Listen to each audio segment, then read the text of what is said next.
Hello and welcome. You're watching the fan show on the FIFA World Cup. Today we are joined with two of the best voices in the game of football, largely from Africa, and they're going to be talking about it. But right now, let's look at the teams from Africa that have grabbed the eyeballs at the FIFA World Cup.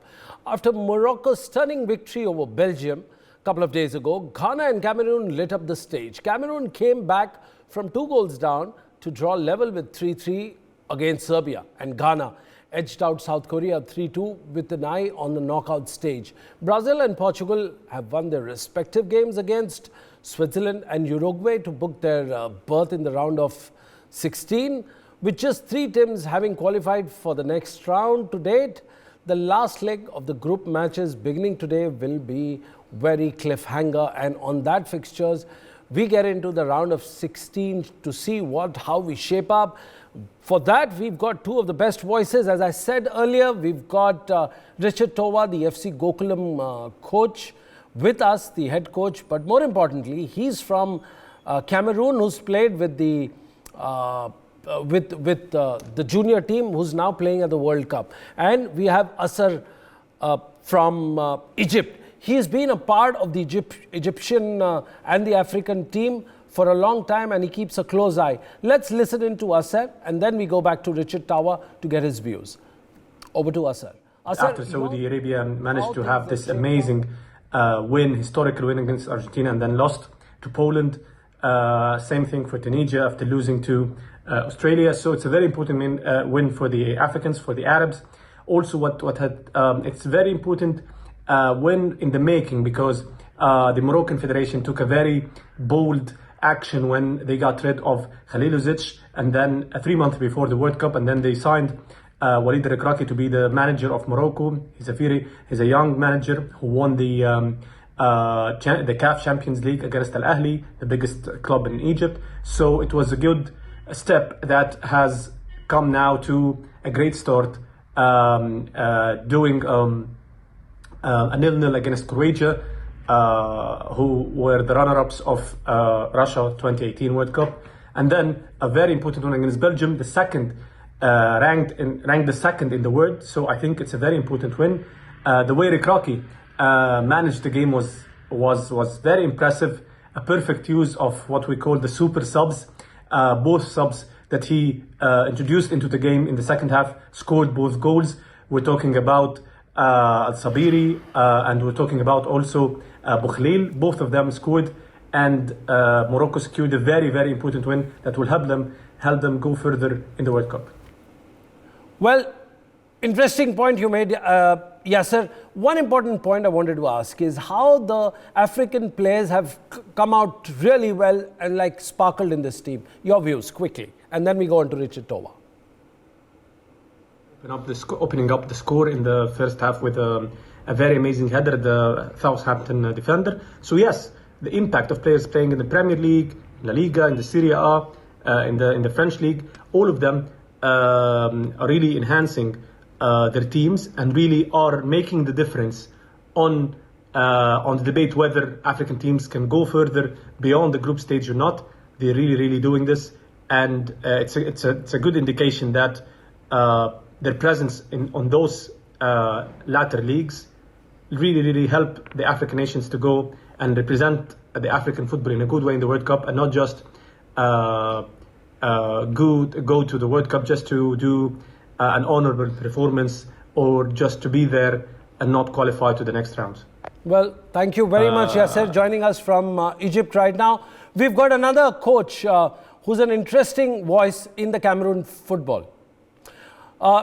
Richard, if you can hear us, I just want to get your views on how things have shaped up. Are you happy with yesterday's performance?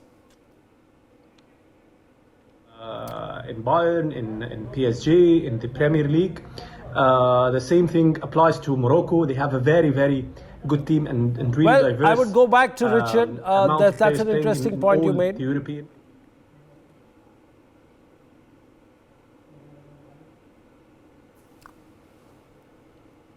Well, Richard, if you can hear us. Richard, yes.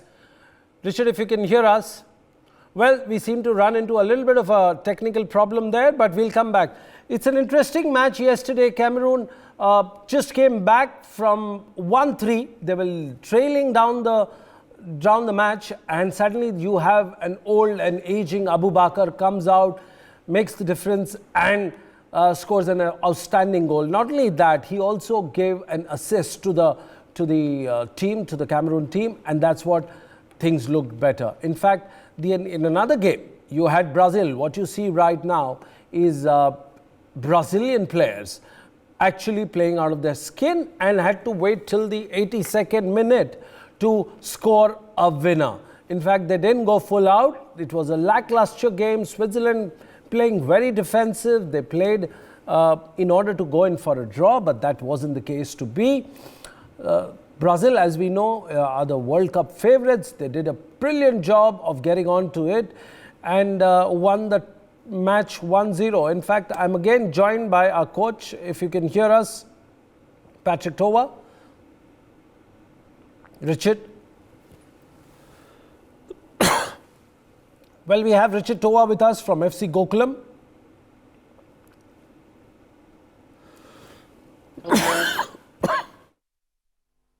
Yeah, do you hear me? Yes. Richard, we want to get your views. Hello, do you hear me? Yes. Richard, your views on the match yesterday, how Cameroon made a comeback. Yeah, I think it was a very tough game for both teams because in the first half, I think the Cameroon player controlled the game as well. But till they scored the first goal, I think the game was really difficult for both teams, as I said before. After this corner kick, Kundema Long give to Castelletto. Castelletto scored by 1-0 for Cameroon. So that Cameroon was on a good mood at that time. But what happened 5 minutes before the end of the first half side was very, very, very complicated for those teams because in a half from 3-4 minutes, they take 2 goals. That's why it was very difficult for Cameroon team now to come over. And now in the second half again, after that goal, it was really be quite complicated for Cameroon. But what I really like for this well, Richard, you made an important point that Cameroon makes a comeback, a brilliant comeback. But at the same time, you must give it to Serbia, who changed the direction of the game.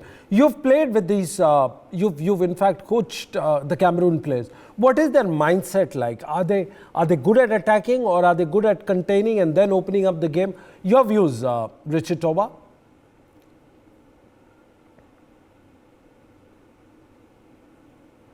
Richard, if you can hear us, I'd like to know your views about the current Cameroon squad. You've played with them, you've coached them.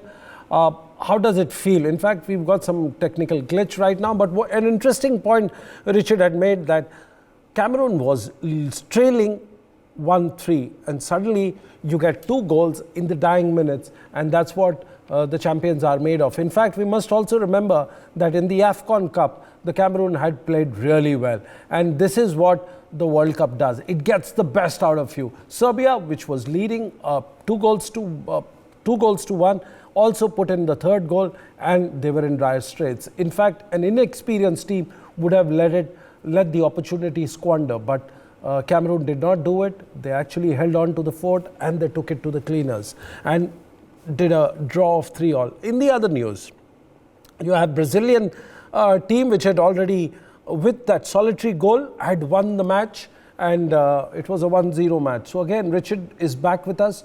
Richard, if you can hear us. Richard, your experience about the current team and the Cameroon team, what did they show? They were playing like wounded tigers and they wanted to come back into the match. Richard. After changing some players.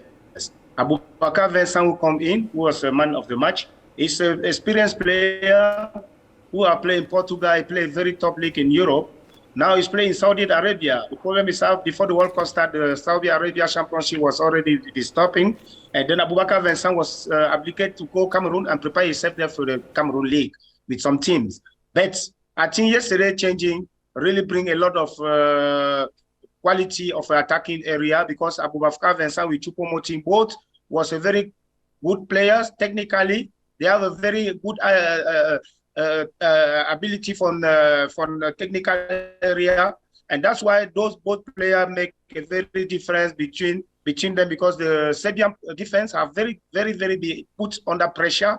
That's why both goals have been scoring with a good quality attacking situation. That's why I think the Cameroon team is a very good team with a very individual quality player, because all those guys, they play in the top league in Europe. That's why the difference can only be done by those players who have experience in this level. But I believe that the Cameroon team can go forward. But the last game against Brazil, it will be another case. But I believe on this team, because those guys have yesterday showed that they have a quality, and we just expect that maybe they can win against Brazil after we see what Switzerland will do with Serbia. Well, Richard, when we conclude this, last question from you. What is going to be the scoreline against Brazil? Do you think your players are going to play all out, the Cameroon players, understanding them since you've worked with them? What are your views on it? My personal view is the Cameroon team have no choice. They have only to win against Brazil, and they are able to do it. They have the possibility to do it. I think those guys, they know that, okay, every team now respect Cameroon team, because yesterday they have seen that a team will lead back 3-1 after you make 3-3. I think the belief on themselves, and me as a former national coach of Cameroon also, I believe on this team, because it's many young players in this team now. I have been coaching them for 4 years.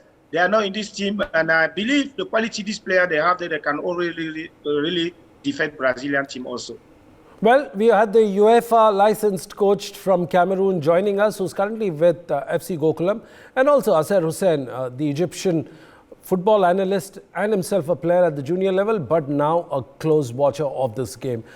For more such videos, subscribe to the NewsX YouTube channel, hit the bell icon.